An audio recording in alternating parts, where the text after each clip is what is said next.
ચોમાસાની આડમાં નદીમાં કેમિકલ યુક્ત પાણી છોડતા કેમિકલ માફિયાઓ બેફામ બન્યા છે। રાજકોટમાં કેમિકલ માફિયાઓના વાંકે જેતપુરની ભાદર નદી પ્રદૂષિત થઈ છે। કેમિકલવાળું પાણી ઠાલવતા 5 પીપળા અને કેરાડી વચ્ચેથી વહેતી ભાદર નદીમાં સફેદ પ્રદૂષણના ફીણની ચાદર પથરાઈ છે। આ કેમિકલથી આસપાસના ખેડૂતોના પાક અને જીવ સૃષ્ટિને નુકસાન થાય છે। ખેડૂતો આ કેમિકલ માફિયાઓ સામે કડક કાર્યવાહીની માંગ કરી રહ્યા છે। ખેડૂતો જેતપુર જેપીસીબી સામે પણ આક્ષેપો કરી રહ્યા છે અને ખેડૂતોનું કહેવું છે કે ગુજરાત પ્રદૂષણ નિયંત્રણ બોર્ડ પણ કોઈ નક્કર પગલાં નથી ભરતું। તો બીજી બાજુ કારખાનાઓમાંથી કેમિકલ છોડવામાં આવતું ન હોવાનો જેતપુર ડાઇંગ એન્ડ પ્રિન્ટિંગ એસોસિએશનના પ્રમુખે દાવો કર્યો છે। જયંતી રામોલિયાએ આક્ષેપ કર્યો છે કે કેરાડી પાસે ગેરકાયદે ધમધમતા એકમો નદીમાં કેમિકલ યુક્ત પાણી છોડે છે અને દેરડી મોડ પર રબારિકામાં ગેરકાયદે ઘટનાના લીધે એસોસિએશને ભોગવવું પડતું હોવાનું પણ નિવેદનમાં આવ્યું છે।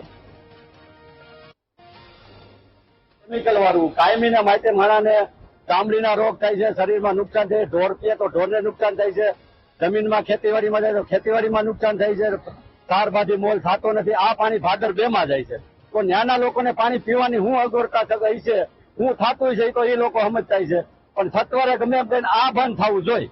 આ ત્રીજો રાઉન્ડ છે પાણીનો, કારણ કે આ ત્રીજા રાઉન્ડમાં આની પેલા જે હતું પાછું આવ્યું એ ફીણ આ ત્રીજો રાઉન્ડ આવ્યો તો હજી તો આવા રાઉન્ડ આવ્યા જ રાખશે।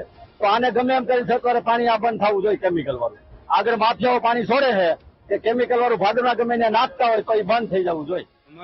અમારું પાણી તો બધાને ખબર છે કે ટેન્કર દ્વારા જ અમારું પાણી જાય છે। ભાદરમાં એક ટીપું અમારું પાણી અત્યારે નથી જતું। તો જે ત્યાં કેરાડી પાસે હોય ડાઉન સ્ટેપમાં ધોધ તો અહીંયા પડે છે પણ અહીંયા કોઈ ફીણ થતા નથી। તો એનો મતલબ એવો થયો કે પાણી અમારું નથી અને જો એ ડાઉન સ્ટેપમાં કેરાડીમાં ધોધની અંદર જો કેમિકલ યુક્ત પાણી આવતું હોય તો એ નીચેના વિસ્તારની અંદર અલીગલ ઘાટ ધોલાઈ થાય છે અને અલીગલ યુનિટો ચાલે છે, એ લોકો પાણી છોડતા હોય એ શક્યતા છે। જેતપુર શહેરના પ્રદૂષણ માફિયા ફરી એકવાર બેફામ બન્યા છે। દ્રશ્યો બતાવવાના પ્રયાસો કરીશું। જેતપુર શહેરની જે કેરાડી ને વચ્ચે આવેલો જે ભાદર નદી છે ત્યાંના આ દ્રશ્યો છે। જોઈ શકાય છે કાશ્મીરની નદી છે તે લાગશે, પરંતુ આ કાશ્મીરની નદી નથી, આ છે જેતપુરની ભાદર નદી કે જે ગેરકાયદેસર એકમો દ્વારા છે તે પાણી છે તે પ્રદૂષિત છે તે છોડી દેવામાં આવતું હોય છે। ત્યારે જોઈ શકાય છે પ્રદૂષણ માફિયાઓ ખાલી વરસાદની રાહ જોતા હોય છે કે કેવી રીતે પાણી છે તે છોડવું। જોઈ શકાય છે ફીણના ગોટે ગોટા છે તે જોવા છે તે મળી રહ્યા છે અને સ્થાનિકોને પરેશાન છે તે થવું પડે છે। ક્યાંક ને ક્યાંક આ પાણી છે તે ભાદર 2 માં જાય છે અને તે 2 માં પાણી જાય ત્યારે જે ખેડૂતો માટે પણ આ નુકસાનકારક છે। જો તમે આ પાણીને અંદર જો હાથ નાખો તો આ તમને ચામડીનો રોગ પણ છે તે થઈ શકે છે। ત્યારે જોઈ શકાય છે દ્રશ્યોમાં ફીણના ગોટે ગોટા છે તે જોવા મળી રહ્યા છે। ત્યારે ગેરકાયદેસર એકમો દ્વારા છે તે આ પાણી છે તે છોડી દેવામાં આવે છે। ત્યારે સવાલ એ ઉઠી રહ્યા છે કે શું જીપીસીબીની જે ઓફિસ છે તે જેતપુર શહેરમાં છે, કેમ કોઈ કાર્યવાહી નથી કરવામાં આવતી? એક મોટો સવાલ છે। ફક્ત ખાલી એસીની ચેમ્બરોમાં બેસીને ખાલી મજા છે તે માણતા હોય છે। ત્યારે જોવાનું એ રહ્યું કે શું આ ગેરકાયદેસર એકમો જે પાણી છોડે છે તે બાબતે જો જીપીસીબી શું તપાસ કરશે, કડક કાર્યવાહી કરશે કે કેમ, એક મોટો સવાલ છે। ધ્રુવ મારું, વીટીવી ન્યૂઝ જેતપુર। તો આ જ મુદ્દે પૂર્વ ધારાસભ્ય લલિત વસોયા આપણી સાથે ફોન લાઈન પર જોડાઈ ગયા છે। લલિતભાઈ, ખૂબ ખૂબ સ્વાગત છે વીટીવી ન્યૂઝ પર આપનું। લલિતભાઈ, કેમિકલ માફિયાઓ બેફામ બની રહ્યા છે, સતત બેફામ બની રહ્યા છે અને કેટલી વખત ગ્રામજનોએ અનેક રજૂઆતો પણ કરી છે, છતાં કોઈ કાર્યવાહી નથી થતી, શું કહેશો આપ? હજુ પણ તમામ ગુજરાતી ચેનલો પ્રિન્ટ મીડિયા ગમે તેટલા બૂમબરાડા પાડશે, પરંતુ જ્યાં સુધી સરકારની મીઠી નજર આ ડાઇંગ એન્ડ પ્રિન્ટિંગના કામ સાથે જોડાયેલા યુનિટો સાથે છે ત્યાં સુધી કોઈ પણ જાતના પગલા લેવાશે નહીં। 2020 થી લઈને 2022 સુધી અમે આ કેમિકલ વાળા પાણીના મુદ્દે સરકાર સામે આંદોલનો કર્યા।